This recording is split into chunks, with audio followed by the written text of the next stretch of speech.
Welcome to the Decentralized Mind podcast. I'm your host, Emmanuela, and today I have with me Charlé Barkey, who helps women come back to themselves and learn how to trust their bodies, that they'll do what they're supposed to do again. Because so many of us today are stuck in this desire to seek outside authority, which is actually the reason why I started this podcast and the reason why I named it the Decentralized Mind podcast. So, welcome, Charlie. So happy to have you on Thank you here. for having me. I'm happy to be here. So, we were talking before we started recording about how people today, women, seem to be in this, you called it the perimenopause phase, which I thought was very funny use of phrasing just because of some of the information and videos that I've been putting out these days. And also, you mentioned that it's like women are afraid to do something or initiate a change that puts responsibility on Mm, them. So in perimenopause, we blame it on the hormones. I'm not sleeping because of the hormones. It has nothing to do with the fact that my phone's lovely. beside my head or that I'm blaring out all the LED lights before going to bed or the fact that I don't even see the sun during the day. No, no, no. It's my Only that, hormones. yeah. Yeah. And I think that's the frustrating part for me because I'm so passionate about helping women to step out of that. But I think there's this comfort that has been created of just staying in that little box and trying to put all the band-aids that you're told to put on, and you're just reacting to symptoms. That's all you're doing. You're just in this loop of reacting to symptoms, and you're just, well, okay, it's still my hormones, so I still have to fix them. Am I ever going to fix them? I don't know if they're ever going to be fixed. Like, it's just this loop, and somehow you're feeling like you're almost comforted because you feel like you're doing something, but at the same time you're not really doing anything that is going to be lasting. And Yeah. I love, I like yeah, that. and I love what you said in your intro about how we are outsourcing. And that was such a big part of my journey, is that is all I did was outsourced.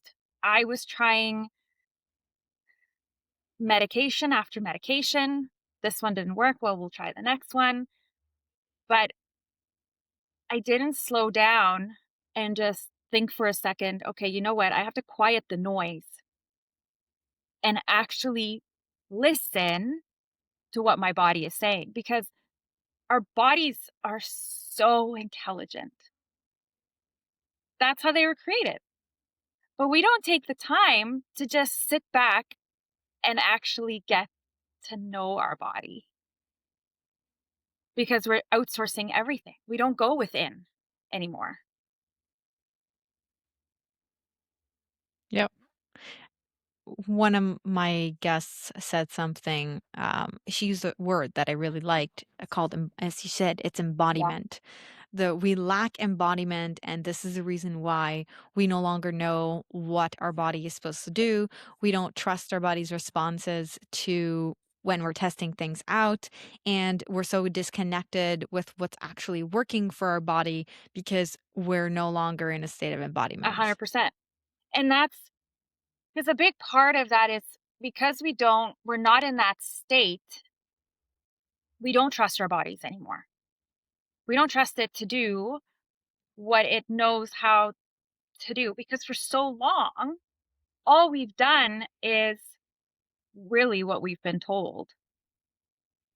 And so I grew up in a very conventional household. Like, dad was a doctor. Um, that is the world that I grew up in. And I will say, I will never not have respect for modern medicine. Like, let's just make that's not at all, that will never be my message. But what I have learned to respect more is balance. And coming back into that, I love, like you said, that state of embodiment and learning to support your body with more natural things at least 80% of the time. And not because that is a, woo woo thing to do, but because it's actually possible. And it takes awareness to actually step into that and really like true awareness coming back to a place of it's almost like that inner discernment. Like we've really quieted that so much, especially as women. Like Yeah. we don't listen to that anymore, but it's there. And it has so much to say. And that inner discernment leads to curiosity. Yes. And then becoming becoming almost playful with that curiosity and just trying new things, especially the more holistic, natural ways to support your body. Even if it, like, I was speaking to a friend just the other day, and I said, and she's really struggling, and I said to her, the first thing that you should try is just get outside first thing in the morning. Like, and I'm not talking about because women will often think, okay, well, now I have to try all these natural things, and it's going to be so complicated, and I need all these little bottles, and I need all these supplements, and it's like, no, the whole point is to actually come back to your foundation and to basics. Just get outside, go for a walk, get fresh air. Like those, we don't put value on that stuff anymore. It's gotten lost in the noise. Yeah. For sure. And I think that I mean, I don't think, I should say that, when it comes to respecting modern medicine, I would say that medicine as we know it today, meaning drugs, Mhm. medications, surgery, has its place in acute care, Mhm. accidents, that's really where it Yeah, shines. But in the situations that everybody's facing on a day-to-day basis, it does a horrible job. And the unfortunate thing is, even though, acute care medicine is great, as someone who often acts for my clients as a patient advocate, I can also clearly tell you that at least where I live, I can't say if it's the same all around the world, even emergency medicine is sorely lacking because doctors have forgotten how to ask questions. 100%. 100%. They don't, we've, it's become a world of quick fixes and prescriptions. We don't get asked about what is the actual root cause. No one asks, well, are you actually sleeping? What's your sleep? Yeah, and I mean, an Mhm. alternative in the alternative world, everyone's talking about root cause, but they're always looking at things like, oh, well, it's the gut, and the gut is a new root cause, That is the one. big guy. It's all of your gut. Or wait, my second favorite one is it's all nervous Oh, system yeah. work. And they all have their place, especially nervous system work has a bigger place than your gut microbiome because your microbiome is a reflection of your light environment. So, there's things that you're going to add and probably protocols to speed things up for your gut, but it's a secondary. Your nervous system is more primary, right? There is that too, and I have definitely seen that where you have clients who are doing all the physical things but their nervous system is a wreck, like emotionally, they're just in a negative thinking loop and an anxiety spiral. And then because of that, their progress is a lot slower. I think that was one of your major things, right? You came from anxiety and depression. Is that Yes. correct? So that was the thing, and I was stuck in that cycle of it was just trying one medication after the other. But what also I think happens in that phase is you're you're exhausted in every way, shape, and form. So you can't even think of trying to find something else. Like that also plays a part in it. I did hit my rock bottom moment though, because prescriptions weren't working for me. I mean, there are some people that have success with antidepressants, and I don't believe you should ever be on it long term. Again, it has its place. Um, and my goal was never to be on it long term, but it just wasn't. I knew it wasn't my fix. And I had my I'm done knees on the earth moment of there has to be a better way. Like there just has to be a better way. And really where it started for me is actually just coming back to my faith as the anchor. And I love what you talked about nervous system work and all that stuff. And oftentimes when people say to me, "Oh, it's just your nervous system. Like you just need to fix that." And then in my mind I'm thinking, "Yeah, or just actually ground into faith." Like just I think faith to me is almost the same as my nervous system. Like does that make sense when I say when I say that? Well, the faith is two Yeah. things, right? One side of faith, and this is not the word faith is not technically used to describe this, but it could be that it's the same thing, is Oh, fear, anxiety. You believe because you believe in the worst of yep. everything. And the other side of faith is believing in the best of everything. And it doesn't matter what your core beliefs are. To do anything in life, you must have faith. To walk into your car, you must have faith that your car will not kill you. To walk into a plane, you must have faith in the pilot. To walk into a store, you must have faith that the cashier won't scam you. To walk into a doctor's office, you must have faith that the doctor will treat you the best that they Mhm. can. You can't function even a second in your life without faith. The question is, which faith do you Yeah. prefer? Well, and that's the thing, right? And that was sort of the I'd say my first full circle moment was that and just making the actual decision to be committed to finding a different way. Because I think that is the first step that a lot of people won't take is just making that decision and actually keeping that promise to yourself. What led to that moment? How did you get there? Being that, like you so accurately described, when you are depressed, when you're anxious, when you're on medications, it's even worse because of how they affect your biology. It makes you incapable of taking the first step. So, I would say a big part of me getting to that moment of deciding that there has to be a better way was actually already having some things in my life. Like I at that point already was starting to use more natural things in our home. And when I got to that moment of there has to be a better way, it was partly just hopelessness in a sense of nothing has been working. And if this thing that's not working, if trying to do that same thing over and over again, that's literally the definition of stupidity. Like that I'll never forget the morning that I like put the pill beside the glass of water and I thought like why am I this stupid?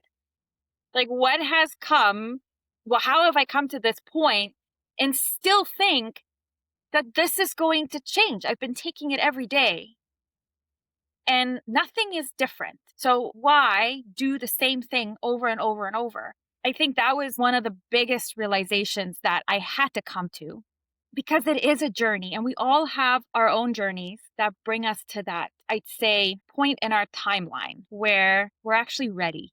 it's funny that you say that. And that's one of the reasons why I wanted to have you on here, because I think a lot of people resonate with that.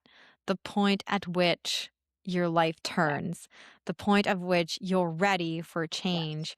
And something that, again, that same guest I was talking about embodiment, Charlé was saying, I think that it's in the person's essence, it's in their being, it's in their spirit, right? When that moment is.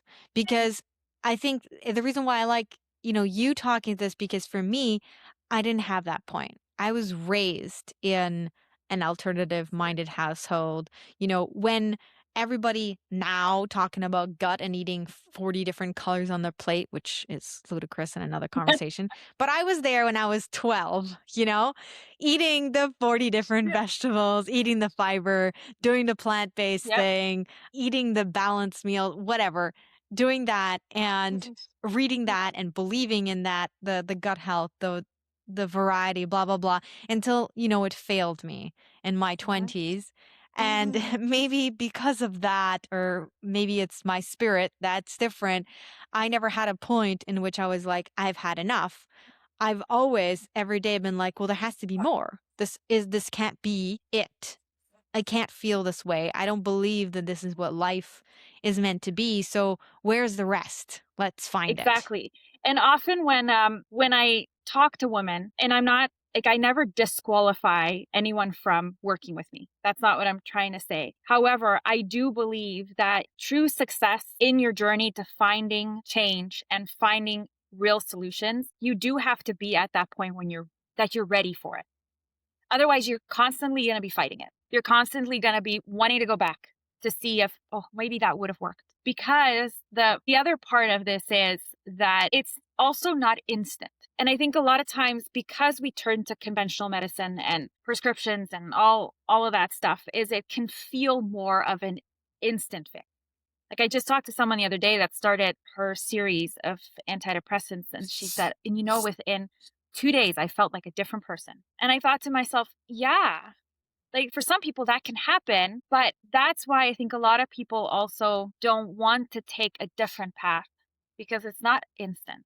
You know, I think part of that is true biologically speaking, as in you could be so messed up that it's going to take a while for you to experience things Yeah, quickly. The faster people respond to nature-based strategies, it means their body's just less at that end there you go. point or whatever point of breaking biologically. But also, I think half of it, if I dare Yeah. say, is their belief. Oh, They believe that when they take that pill, they're going to feel like a different person in 2 days because, the doctor said so. And they have faith in the 100%. doctor, Yeah. And but not in it's themselves. that hope. Yeah. And like I said at the very beginning, it's not wanting to trust their body. They much rather put their trust in this fix that they've been given.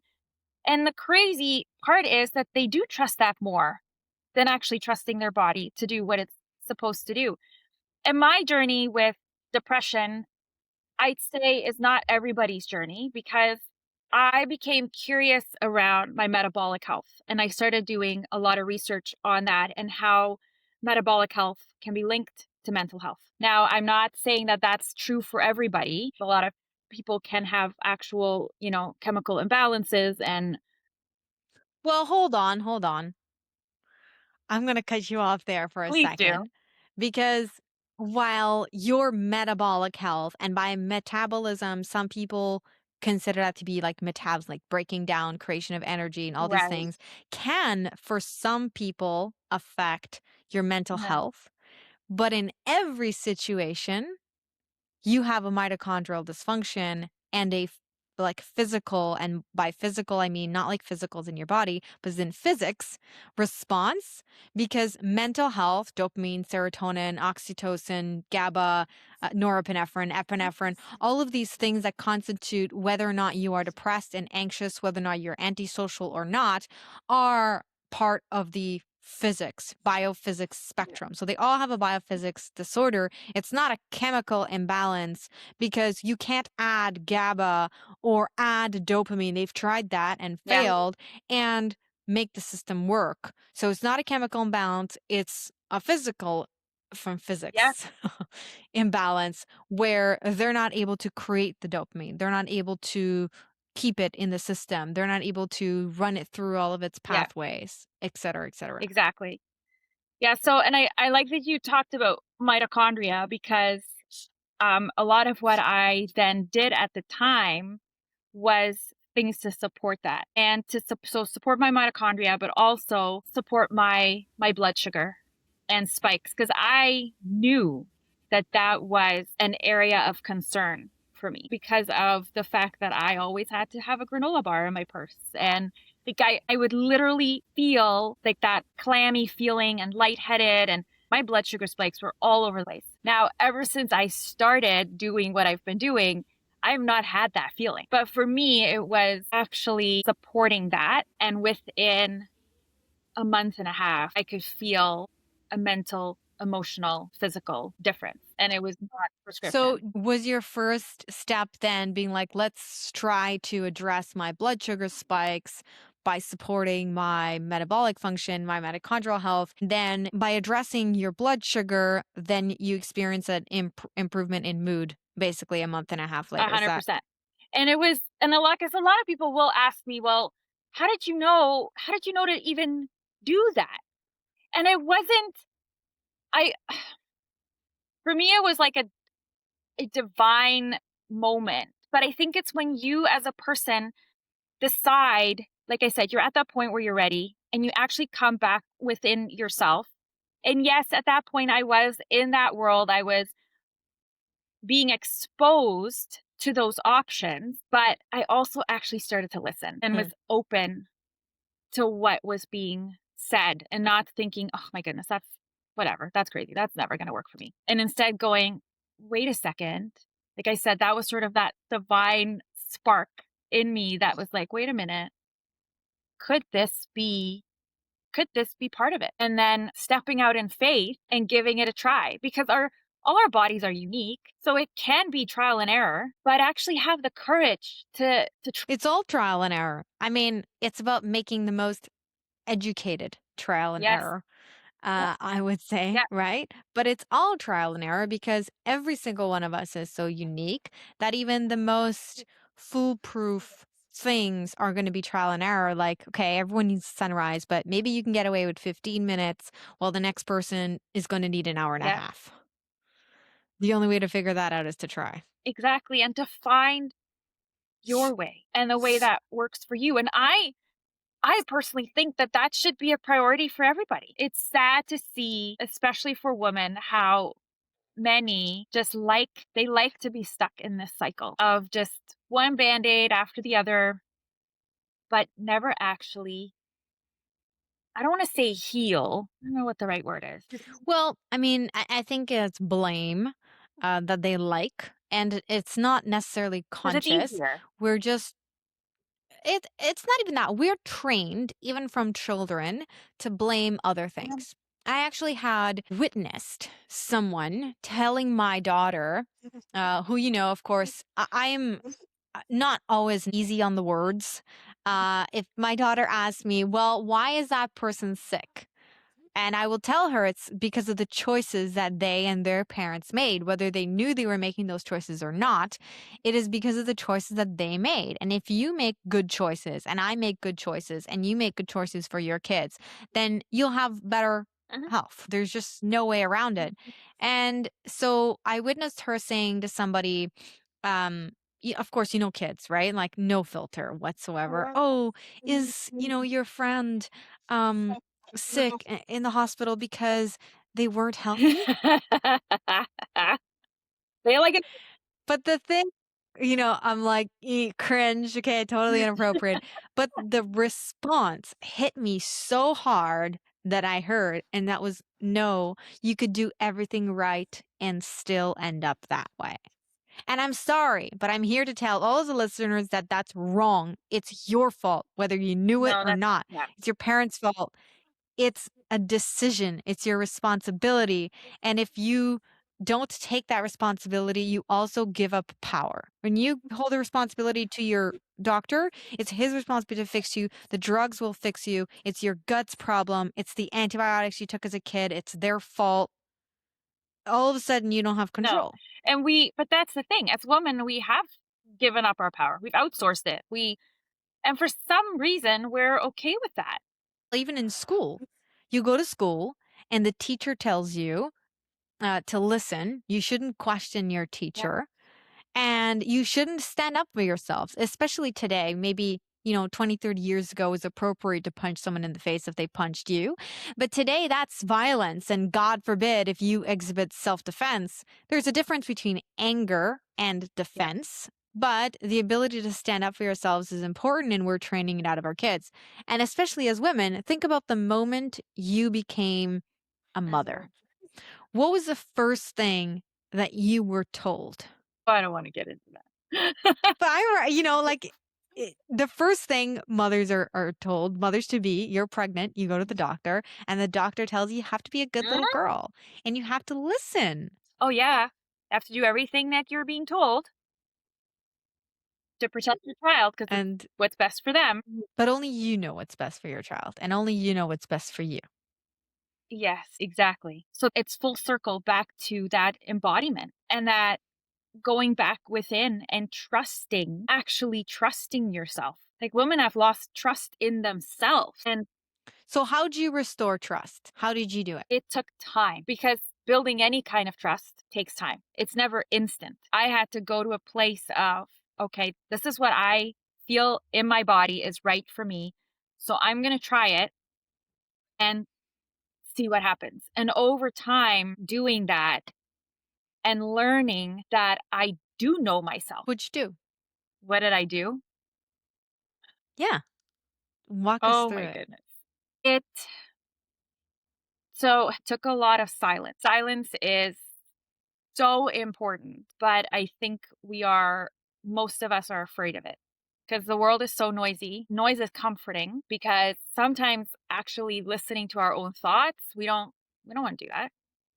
So for me, it was a simple, and I still do it to this very day because I will never, ever again in my life give it up.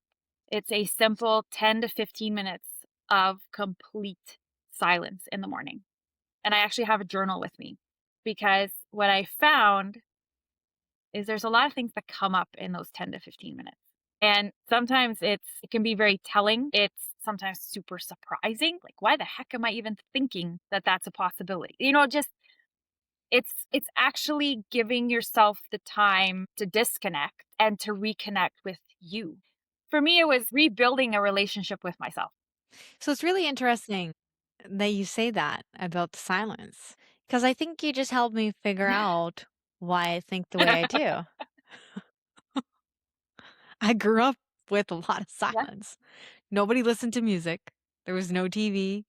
Uh, we didn't have mhm, music in the house 90% of the time or in the yeah, car.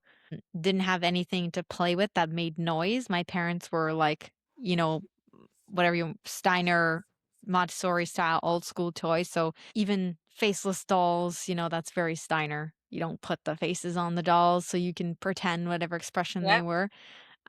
So that's very interesting that you say that. Do you think this is the reason why everybody nowadays doesn't seem to be able to function without headphones? 100% for sure. But it is just that complete. Like I even look at my own kids, and this has become a thing now where I actually force them to do things in silence.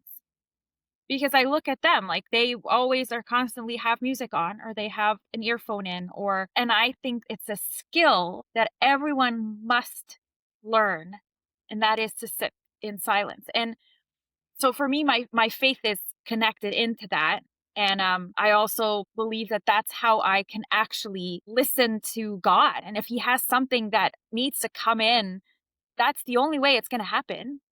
I can't do that with a ton of noise. So that's a big part of it for me. So whatever that looks like, you can always tie your faith into that. I don't any faith, it doesn't matter. I think that's very, very connected to every single culture, religion, faith out there, right? It's always silence. It's always meditation of some Yeah. kind. It's prayer in silence. I think 100%. every single one of them, you don't get any awareness, awakenings, information, or downloads without silence. Exactly.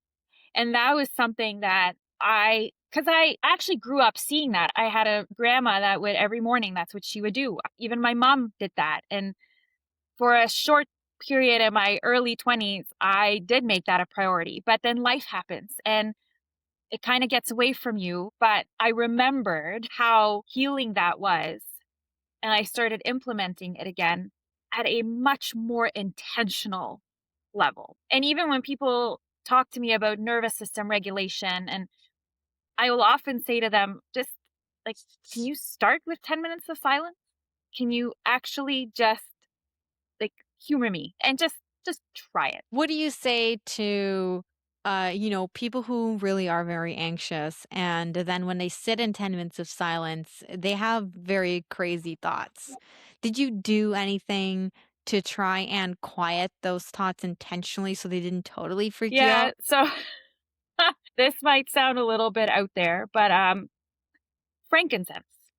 Well, isn't that very fitting with the religious texts? So it's an incredible oil for just Yes, it has great uses when it comes to inflammation and all of that stuff, but neurologically, it's incredibly calming.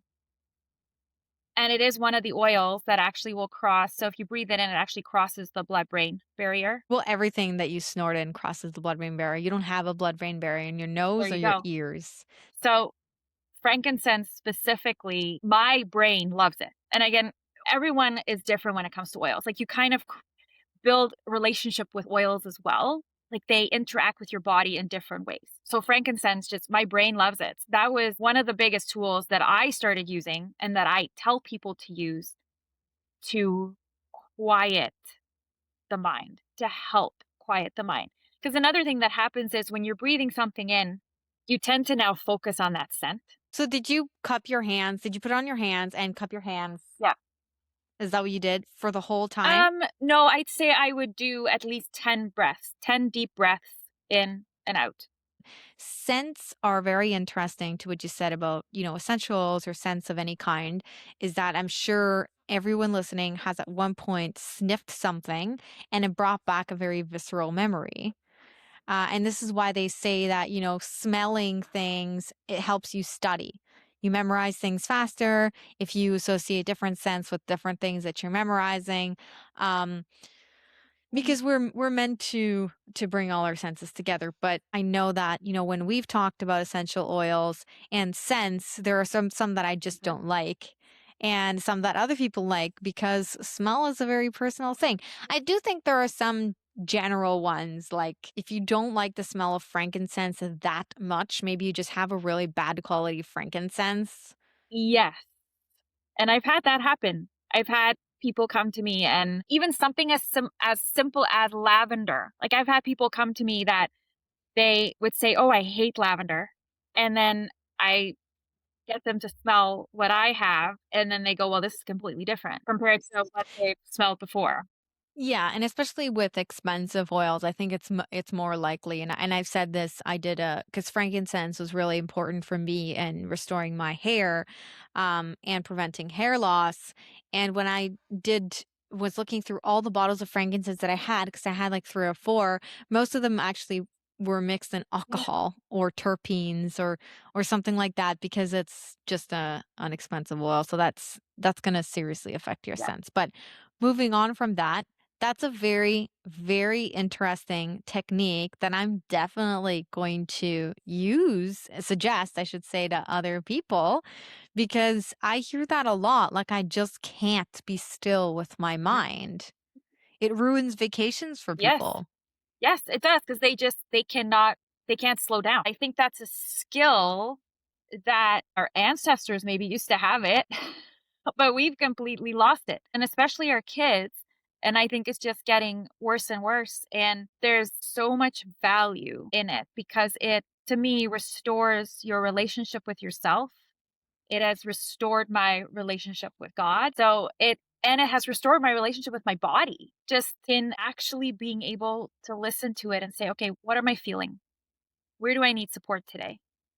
In what ways can I support my body today so that we can function? I think that music has really started to replace your own thoughts or silence. If you think about it, before the even at the Industrial Revolution, music, before the invention of the radio or the loudspeaker, everybody would have done pretty much everything in Yeah. silence. Everything would have been in silence. Like, yes, music is ancient and has been on for an eternity, but never No. 24/7. A dedicated period of time where you're listening to music intentionally for a specific period of time. And then the rest of your day is in silence. Yeah, exactly. And I honestly think that was, aside from any other changes that I made, that was one of the biggest things that just helped me even just ground in the mornings, like to not hit the ground running and to just take that moment. And I mean, it can be 5 minutes. It doesn't have to be 10, 15, 20, half hour. There's still value in 5 minutes of silence. Yeah. What was your next step after the silence? I love that you're asking me this because a lot of times we think the steps we take are Not important. Oh, that doesn't matter. Whatever. I don't need to tell anybody that I did that.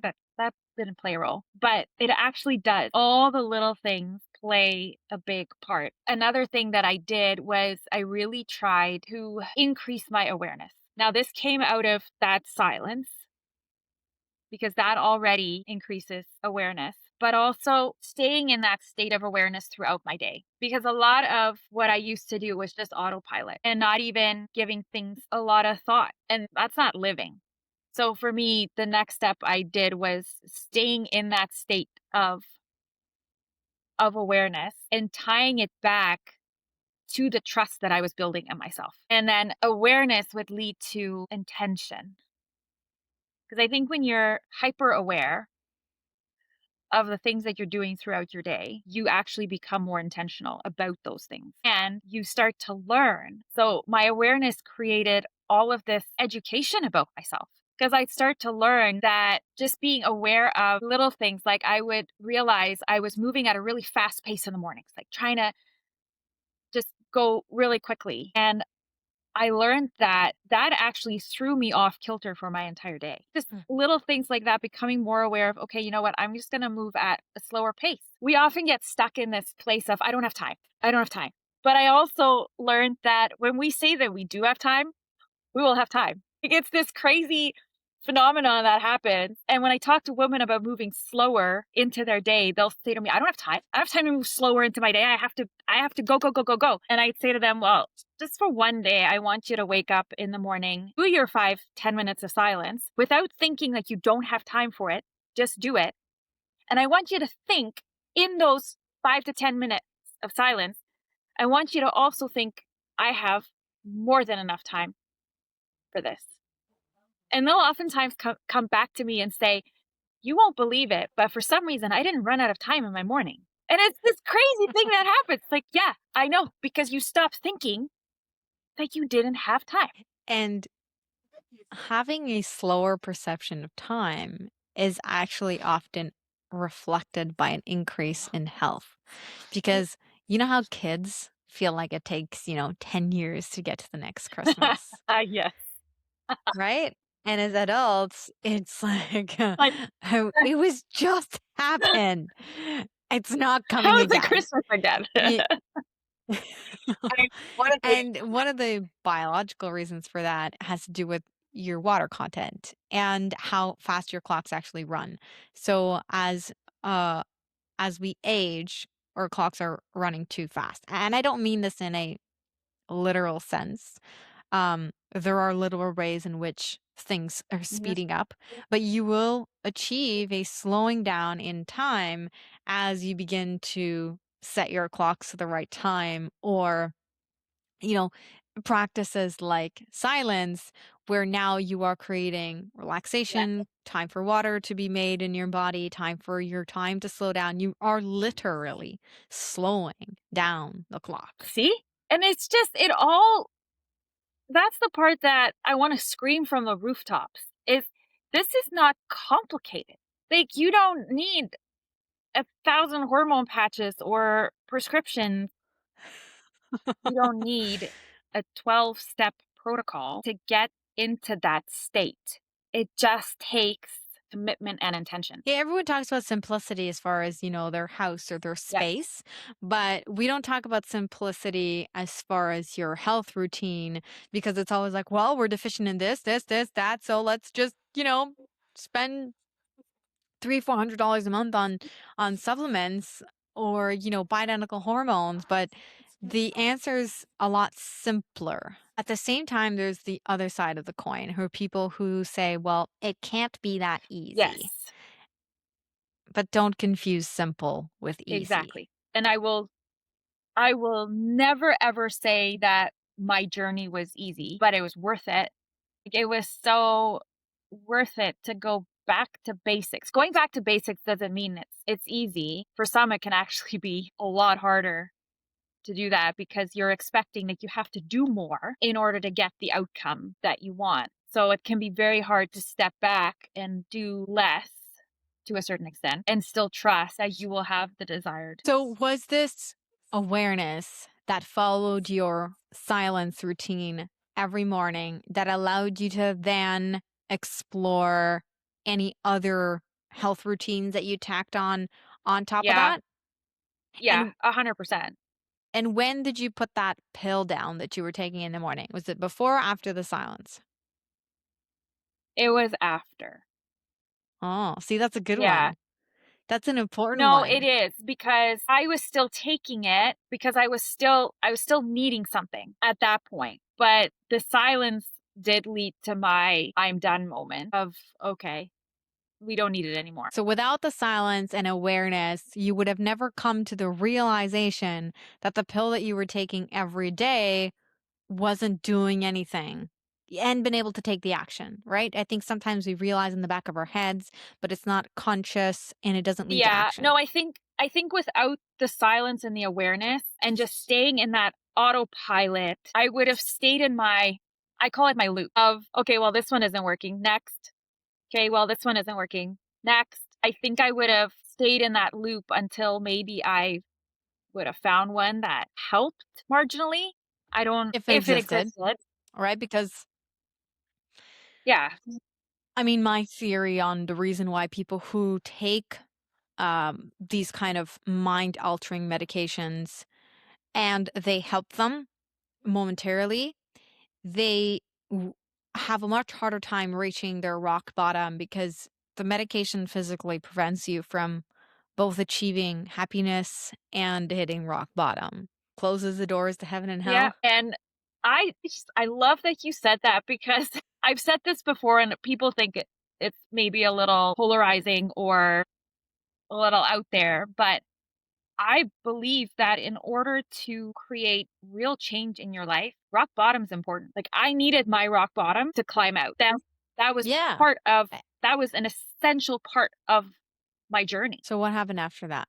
Did you go for like a month and a half of, silence, awareness, quitting the pills before you added anything It was else? I'd say it wasn't even a full month because when I implemented the silence, I was already at a point of things have to change. So it wasn't a full month. Um, and then I decided to do things that would help my blood sugar. That was the next big step was looking at how I was eating, when I was eating, and then implementing very intentional supplements. Yeah, and I think it's important to note that, you didn't really know anything about light at the time, and supplements are going to make you feel better. The thing that I always say is that, I think you end up was a berberine, was That that was one of one of them. them? Yes. So, like, my experience with berberine, because like you, I was the person who couldn't go more than 2 hours without eating. I would lose my depth perception, get, topsy turvy to the point where I couldn't Mhm. drive or walk a straight line like I was drunk.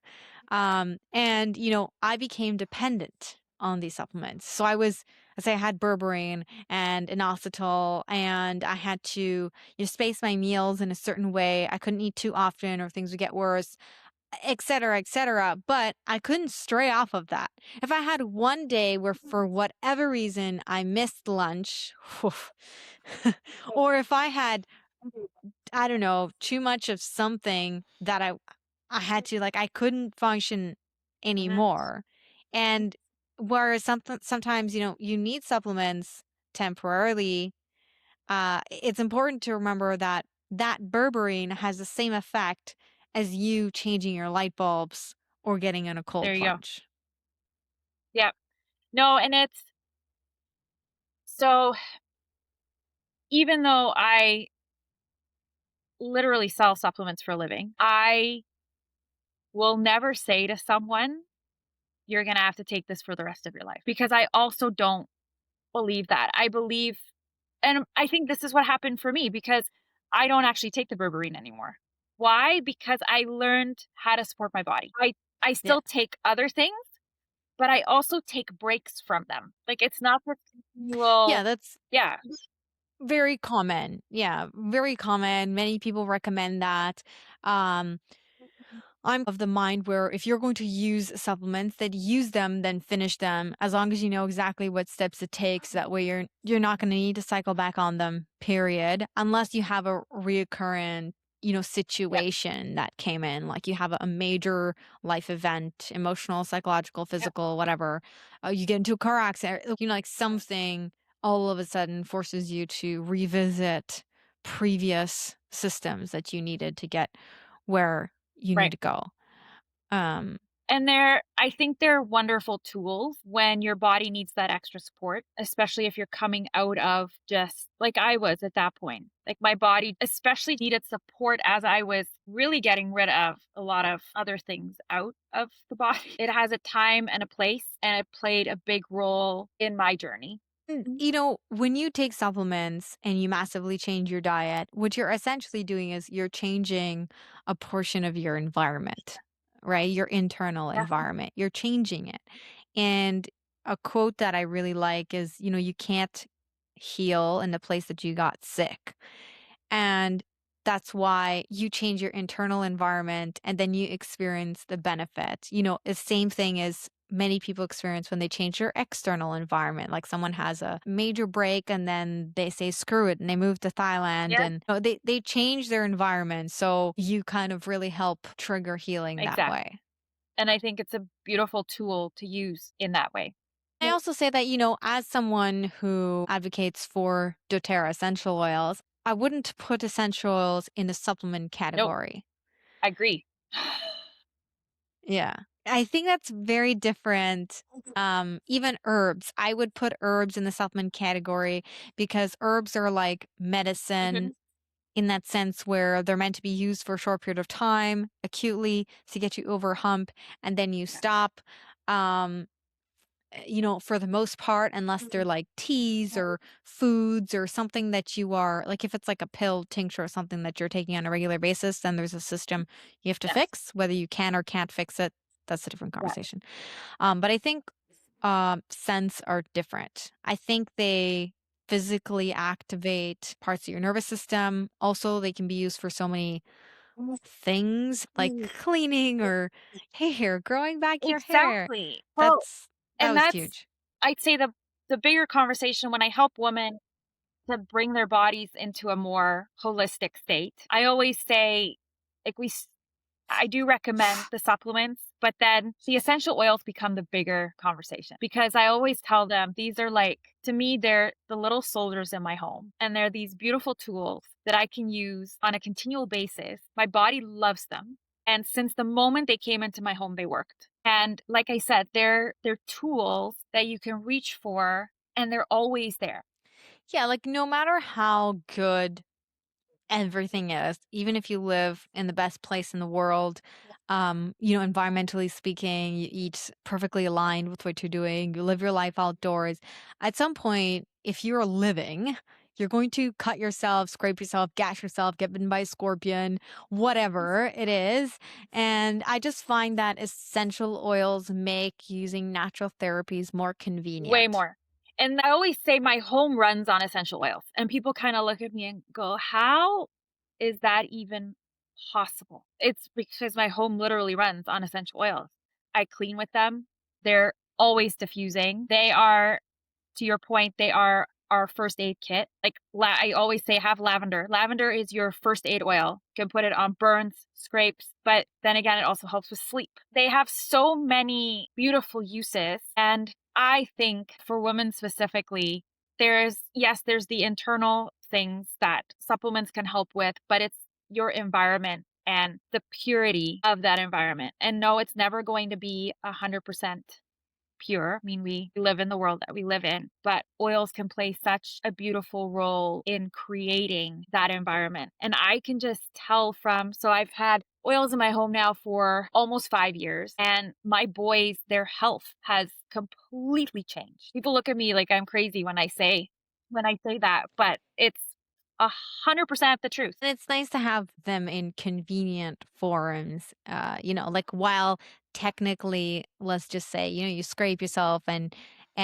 can you go in the forest and try to forage for the correct plants or try to have them on hand and then use them and make up, a poultice or whatever? Is that more in line with what we would have done? Yeah, sure it is. But I think that's a heck of a lot harder than getting a drop of essential of some kind.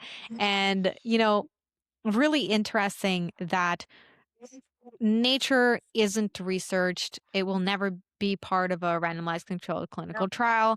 And the research on there, unfortunately, the same way that people don't know how to piece together true research on things like, the sun Yeah. and skin cancer, people don't know how to piece together true research on natural compounds such as essential oil. Um, a great personal example is, despite me doing my best, my kids still have issues. My youngest daughter has, due to the environment that we're in right now, when we go down south, she will go and get like a heat Mhm. rash. And I had accidentally, I brought with me Deep Blue, yeah, which is a branded name, but basically the active ingredients are wintergreen and birch essential oil. And I remember putting it on my skin and feeling how cold it was, and I used, what is the term is called first principles thinking. I was like, okay, if it cooled down my skin so much that I felt visibly cold, then wouldn't it help dissipate the heat in a heat rash from your skin that's failing to actually act as a proper dissipative structure Yeah. for heat for my daughter? So I put it on her heat rash, and I kid you not, like twice, three times a day after 24 hours, the heat rash was more than 50% gone. After 2 days, it was gone Yeah. completely because you have to apply your own deduction processes for these Yes, things. It comes back to trusting yourself, exactly. right? And using your, I was going to say using your brain. But no, yes, we've not only no longer trust ourselves, but we literally are depleting our brain power, which ties back into the perimenopause It conversation. totally does. It totally does. Because we would much rather Google a solution than do what you did and go, "Oh, wait a Yeah, second, you got to think. this Yeah. did this, so wouldn't it do that?" Yeah. Yeah. And that's the problem with research on natural compounds today. And that's what you have to do. If you can get over, the listener, if you can get over into trusting yourself enough to be like, well, the internet says that this doesn't do anything for this. There's no research proving that frankincense is good for hair loss, but it was an accident. I discovered it by accident. And I can link the video in the show notes for those that are interested in what happened to me with hair and how that totally got rid of my hair loss. But it's like that. You're experimenting. You're like, well, nobody says this, but because frankincense prevents cells from dying prematurely, and I have cells on my head that make hair, okay, let's Give it a try. try it. Why not? If I trust myself, then I should trust the things that I'm Yeah. seeing. I think that's the other thing with this whole concept of the placebo effect Mhm. and a lack of self-trust. People are like, well, what if it was just a Yeah. coincidence? Well, and that was a big part of my journey with essential oils, was at first being quite skeptical and thinking, well, what if that was just a coincidence? Like peppermint breaking my son's fever. And I remember sitting there going, wait, what? Like, what just happened? How on earth? And then the fever came back, and I was like, well, I'm going to try this again. And it did it again. We're very quick to think, no, that's just coincidence, and not actually embodying that trust of, or this could just be the body doing what it knows how to do with the support of something natural. So let's bring it all together for the Can we listeners. do that? Is that Um, possible? yeah, I think that the biggest key to you be able to beginning to heal was being able to sit with your own Yeah. thoughts. And because any kind of music, meditation tracks, or anything that you listen to takes away from silence, which I like that you said complete Complete silence silence. for another reason. It means something for me. And it also made me think, a lot of people are like, well, I'm getting into meditation or I'm going to start a yoga practice, very common embodiment type practices. And you're watching a video, nothing wrong with that. I Yeah. do that. No. You're listening to a meditation Mhm. track. But by doing Mm. that, you're not in silence. So I think this is a great takeaway. Like if you do nothing else after listening to this conversation, learn how to integrate silence. And the only thing that you can have and maintain the silence would be a scent. And that's pretty much it. Because even if you're eating, that makes noise. So that's not silence, right? And eating is often a distraction Yep. mechanism. People use food to quiet their thoughts. So I think scents are probably the way to go if you can't sit Yep. in silence. If your silence is that frightening, then reach out to Charlé. Figure out what scent you can use to get you over that Yep. hump. Once you begin this practice of silence, then you'll all of a sudden be able to take Okay. action. And all the action that you take is going to depend on so many factors. What are you struggling with? What do you want to do? What have you tried before? What's worked? What didn't? Blah, blah, blah, blah, blah. But I think the consistent key here is that it's okay to have the faith to change courses. If you were raised in a family that was always around conventional medicine and there was a drug for every ailment, it's okay to be the black sheep, to seek out your silence, and then use that as a stepping stone to be able to actually action change. Because everybody's all talk. Everyone talks big and doesn't do Yeah. anything. I've experienced that in people around me so much. Me too. But you can all do silence. I don't think there's anybody who can be like, "No, I can't sit in silence." If somebody's thinking that, I don't Yeah. believe you. Does that sum it up for you? Is there anything you want to add to that, to the core pieces of your journey?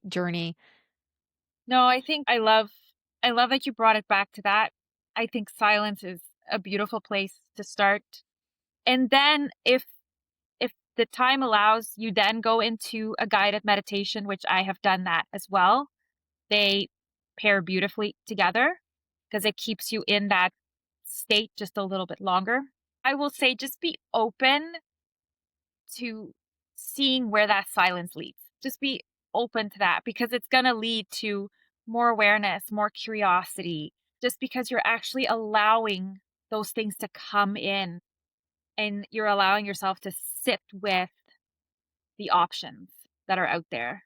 I have a final question that I always ask, but I think in your case it's a little different because I know you haven't quite implemented Sunrise, finished curating No. your home, so you haven't had that experience. But in your journey with the silence, with everything that you did, um, has your perspective on life and death changed? Wow. I would have to I I ask don't everyone often that. think about my Sorry. perspective of life and death. I think if you can change someone's perspective, you can change their life. And I have definitely changed my perspective, especially on how I approach life. And for me, I get this one beautiful life, and I don't want to waste a minute of it not living it to the fullest. That doesn't mean every day is going to be perfect, but I have the power in this life to make it what I want it to be. Does that make sense? Well, it does. When you get around to doing the lights and the sunrise, I would love to hear how your thoughts about life and Yeah. death, especially or life death Yeah. situations, shifts because that's something that pretty much everyone I ask has said, yeah, Really? completely changed yeah, and mine too. And that's why I asked that question. Wow.